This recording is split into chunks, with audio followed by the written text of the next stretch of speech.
তোমরা যারা স্কুলের শিক্ষার্থীরা রয়েছে তোমাদের জন্য সুখবর রয়েছে। সব স্কুলে তোমাদের রমজানের পুরো মাস ছুটির ঘোষণা কবে হচ্ছে শিক্ষার্থীরা, তোমরা অনেকে এই বিষয়টা জানতে চেয়েছো।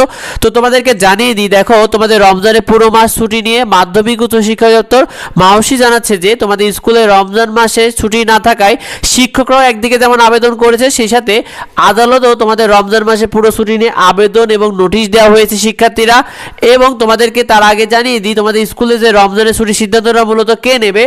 তোমরা যারা স্কুলে প্রথম থেকে পঞ্চম শ্রেণীর শিক্ষার্থীরা রয়েছে তোমাদের শুধু সিদ্ধান্তটা আসবে প্রাথমিক ও গণশিক্ষা মন্ত্রণালয় থেকে। আর তোমরা যারা স্কুলে ষষ্ঠ থেকে দশম শ্রেণীর শিক্ষার্থীরা রয়েছে তোমাদের সিদ্ধান্তটা আসবে শিক্ষা মন্ত্রণালয় থেকে। শিক্ষার্থীরা দেখো, স্কুলে তোমাদের রমজানের পুরো মাসে ছুটির যে সিদ্ধান্তটা, তোমাদের রমজান মাসে পুরো ছুটির যে আবেদন করা হয়েছে, যেটা শিক্ষা মন্ত্রণালয়ের যে শিক্ষা সচিব রয়েছে তার কাছে পাঠানো হয়েছে। এবং তোমাদেরকে জানিয়ে দিতে চাই, তোমাদের প্রথম থেকে পঞ্চম শ্রেণী এবং ষষ্ঠ থেকে দশম শ্রেণী এই দুইটাই ছুটির তালিকাও যেমন ভিন্ন, সেভাবে সিদ্ধান্তটা কিন্তু ভিন্নভাবে আসবে এবং ভিন্ন ভিন্নভাবে প্রকাশ হবে, যেটা তোমাদেরকে আমরা জানিয়ে দেবো শিক্ষার্থীরা। তো তোমাদের তার আগে জানিয়ে দিই, তোমাদের প্রথম থেকে পঞ্চম শ্রেণীর যে সিদ্ধান্তগুলো, ফরিদপুর 2 আসন থেকে নির্বাচিত শামা ওবায়েদ যিনি আছেন, যিনি প্রাথমিক ও গণশিক্ষা মন্ত্রণালয়ের সম্ভাব্য দায়িত্ব পেতে যাচ্ছেন শিক্ষার্থীরা। সেক্ষেত্রে তোমাদের প্রথম থেকে পঞ্চম শ্রেণীর ক্লাস, পরীক্ষা, ছুটি যাবতীয় সিদ্ধান্ত কিন্তু সেখান থেকে আসবে তোমাদের, অর্থাৎ প্রাথমিক ও গণশিক্ষা মন্ত্রণালয় থেকে এই বিষয়গুলো আসবে।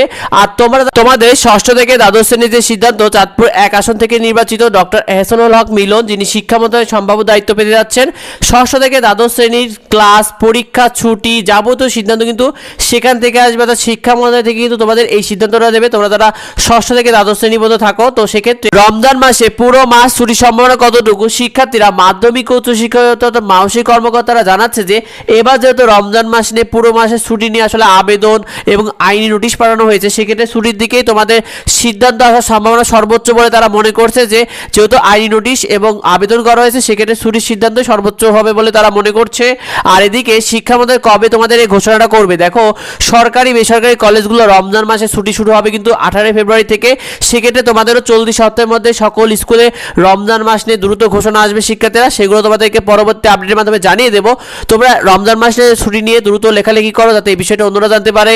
ভিডিওটা বেশি বেশি করে বন্ধুদের মধ্যে শেয়ার করে দাও, যাতে এই বিষয়টা অন্যরাও দেখে এবং অন্যদেরও নজরে আসে। পরবর্তী আপডেটগুলো পেতে অবশ্যই আমাদের সাথে যুক্ত হও। দেখা হয় পরবর্তী ভিডিওতে। ধন্যবাদ সবাইকে।